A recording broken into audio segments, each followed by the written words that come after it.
नमस्कार दोस्तों, S CCC education में आपका स्वागत है। धरातल के रूप बदलने वाले आंतरिक कारक में हम लोग को पढ़ना है आज भूकंप। आंतरिक कारक में आपका आ जाएगा ज्वालामुखी और भूकंप आ जाएंगे, है ना। तो ज्वालामुखी से पहले वाले क्लास में हम लोग पढ़ चुके हैं और आज हम लोग पढ़ेंगे भूकंप। देखिए भूकंप क्या होता है। सबसे पहली बात ये जानते हैं कि भूकंप किसे कहते हैं, भूकंप होता क्या है।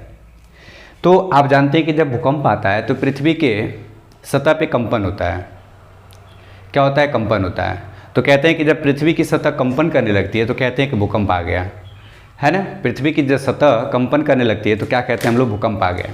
तो भूकंप किसे कहते हैं? पृथ्वी की सतह पर होने वाले अचानक कंपन को, पृथ्वी की सतह पर होने वाले अचानक कंपन को, यानी पृथ्वी की सतह पर एकाएक होने वाले कंपन को क्या कहते हैं हम लोग? भूकंप कहते हैं, ठीक है ना। पृथ्वी की सतह पर एकाएक होने वाले कंपन को भूकंप कहा जाता है। जो भूकंप होता है, भूकंप कैसे उत्पन्न होता है ना। तो आप जानते हैं कि इससे पहले वाले में पढ़े थे कि ये जब भूकंप उत्पन्न होता है तो जहाँ से उत्पन्न होता है भूकंप, जिस स्थान से भूकंप उत्पन्न होता है उस स्थान को कहते हैं भूकंप का उद्गम केंद्र कहते हैं। जहाँ से भूकंप उत्पन्न होता है उस स्थान को उस भूकंप का उद्गम केंद्र कहा जाता है। और ये उत्पन्न होकर के पृथ्वी के जिस सतह पे, यानी पृथ्वी पे जहाँ ये पृथ्वी के ऊपरी सतह पे आ जाता है तो इस स्थान को कहा जाता है अधिकेंद्र, है ना। पूछा जाता है अधिकेंद्र क्या होता है और उद्गम केंद्र क्या होता है। तो भूकंप जहाँ से उत्पन्न होगा उसे हम लोग कहेंगे, है ना, उद्गम केंद्र। और पृथ्वी के ऊपरी सतह पे जहाँ आता है, यानी भूपर्पटी पे जहाँ आता है उसे हम लोग कहते हैं अधिकेंद्र, है ना। और भूकंप हमेशा उत्पन्न होता है जहाँ ज्वालामुखी की प्रक्रिया होती है। भूकंप उद्गम की प्रक्रिया वहीं से होती है। जहाँ से ज्वालामुखी निकलता है भूकंप वहीं से उद्गम होता है, ठीक है ना। अभी सोचिएगा, उद्गम केंद्र हम लोग पढ़ चुके, अधिकेंद्र पढ़ चुके हैं। अधिकेंद्र क्या होता है और उद्गम केंद्र क्या होता है।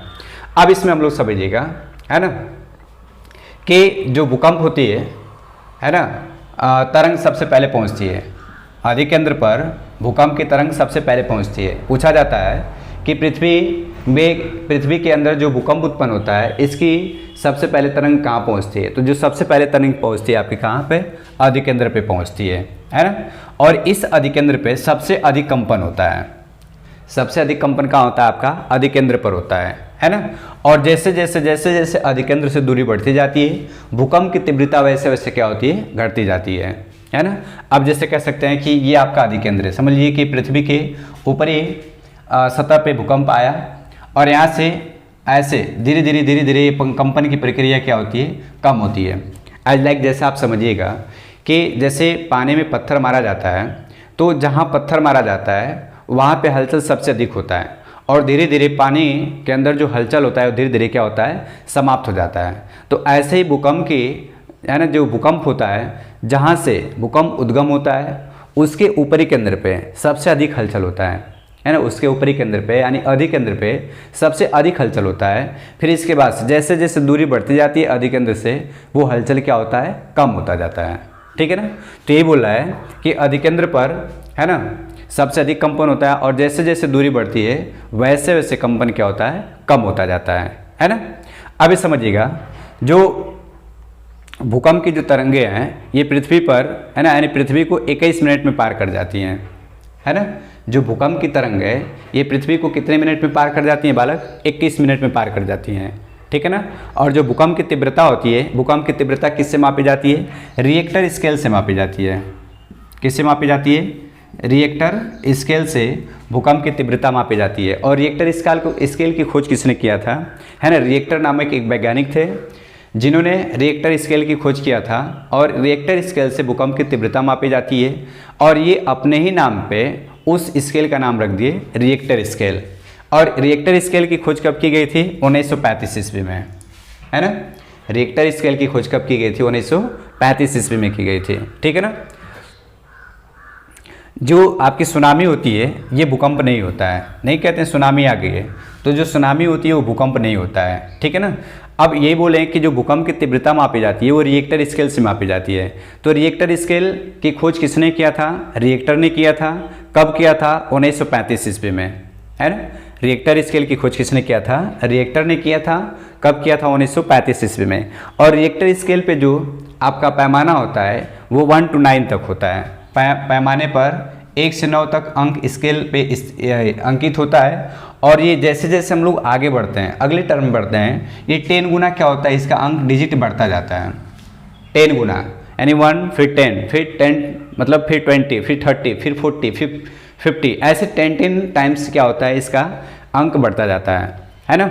अब कह रहे हैं कि जो इसमें 2.0 से 3.0 तीव्रता वाली जो भूकंप होता है, ये क्या होता है, सबसे हल्का भूकंप होता है। यानी कहा जाता है कि इस पैमाने पे यदि 2 से 3 के बीच में जो भूकंप की जो तीव्रता मापी जाती है वो सबसे हल्का होता है, और 6.2 की तीव्रता जो होती है, भूकंप वाली जो तीव्रता होती है वो शक्तिशाली होती है ना। और जब इससे ऊपर जाएंगे तो जो भी आएंगे वो विनाशकारी भूकंप होंगे, है ना। वो क्या करेंगे, बहुत नुकसान पहुंचाएंगे, यानी विनाश कर देंगे। ठीक है, अब ये समझते हैं कि जो भूकंप होता है ना, भूकंप में जब भूकंप उत्पन्न होता है तो इसमें 3 प्रकार की तरंगें उत्पन्न होती हैं। PSL, है ना, कितने प्रकार की तरंग उत्पन्न होती है, PSL, 3 प्रकार की।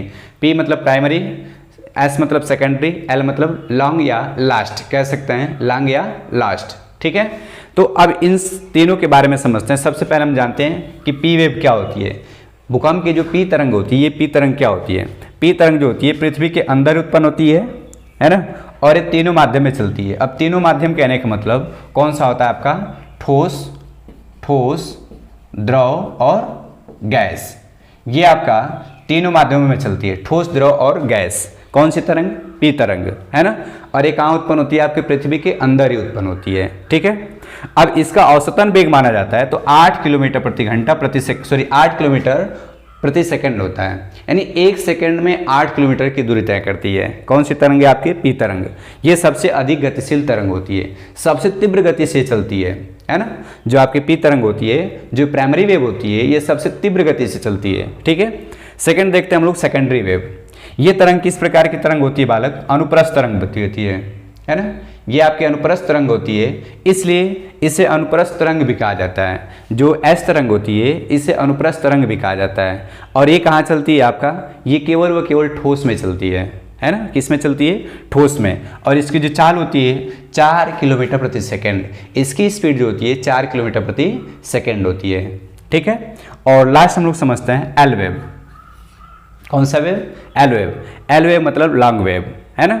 ये जो वेव होती है ये धरातल पे चलती है, इसलिए इस तरंग को कहते हैं धरातली तरंग कहते हैं।